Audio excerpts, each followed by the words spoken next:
মার্কিন দনকুবের ও প্রযুক্তি উদ্যোক্তা ইলন মাস্কের নাগরিকত্ব বাতিলের দাবি উঠেছে কানাডায়। দেশটির সার্বভৌমত্ব নষ্টের অভিযোগ এনে তার নাগরিকত্ব কেড়ে নেওয়ার জন্য পার্লামেন্টারি একটি পিটিশন দায়ের করা হয়েছে। পিটিশনে ইতিমধ্যেই কানাডার কয়েক লাখেরও বেশি মানুষ স্বাক্ষর করেছেন। এই ঘটনাটি কানাডার রাজনৈতিক ও সামাজিক পরিমণ্ডলে ব্যাপক আলোড়ন সৃষ্টি করেছে। মার্কিন সংবাদ মাধ্যম CNN এর এক প্রতিবেদনে এই তথ্য প্রকাশিত হয়েছে।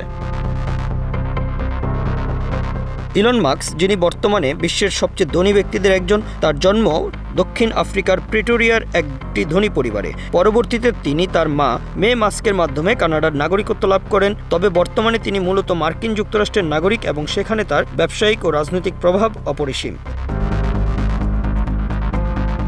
তিনি টেসলা, স্পেসএক্স, সাবেক টুইটার এর মতো প্রতিষ্ঠানের মালিক হিসেবে বিশ্বব্যাপী পরিচিত। তবে তার রাজনৈতিক অবস্থান এবং মার্কিন প্রেসিডেন্ট ডোনাল্ড ট্রাম্পের সঙ্গে ঘনিষ্ঠ সম্পর্ক তাকে বিতর্কের মুখে ফেলেছে।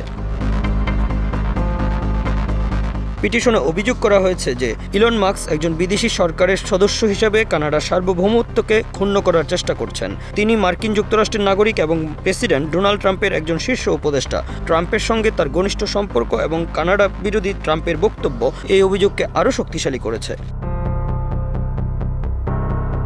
ট্রাম্প কানাডার সার্বভৌমত্ব নিয়ে বারবার প্রশ্ন তুলছেন, কানাডার রাজনৈতিক নেতাদের উপহাস করছেন, এমনকি দাবি করছেন যে কানাডাকে মার্কিন একটি অঙ্গরাজ্য হওয়া উচিত। ইলন মাস্ক ট্রাম্পকে প্রকাশ্যে সমর্থন করায় কানাডার অনেক নাগরিক তার প্রতি ক্ষুব্ধ।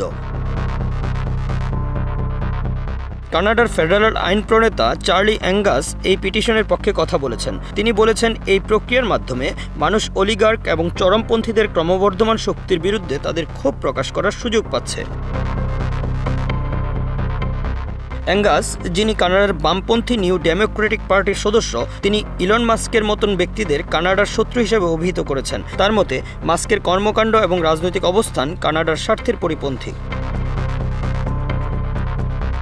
কানাডার নাগরিকত্ব আইন অনুযায়ী যদি কোনো ব্যক্তি অভিবাসন আবেদনে জালিয়াতি করেন, মিথ্যা তথ্য প্রদান করেন অথবা কানাডার বিরুদ্ধে সশস্ত্র সংঘাতে জড়িত কোনো বিদেশি সেনাবাহিনীতে কাজ করেন, তাহলে তার নাগরিকত্ব বাতিল হতে পারে। যদিও ইলন মাস্কের বিরুদ্ধে এই ধরনের কোনো অভিযোগ সরাসরি নেই, তবে তার রাজনৈতিক কর্মকাণ্ড এবং ট্রাম্পের সঙ্গে কানাডার সম্পর্ককে সার্বভৌমত্বের হুমকি হিসেবে দেখা হচ্ছে।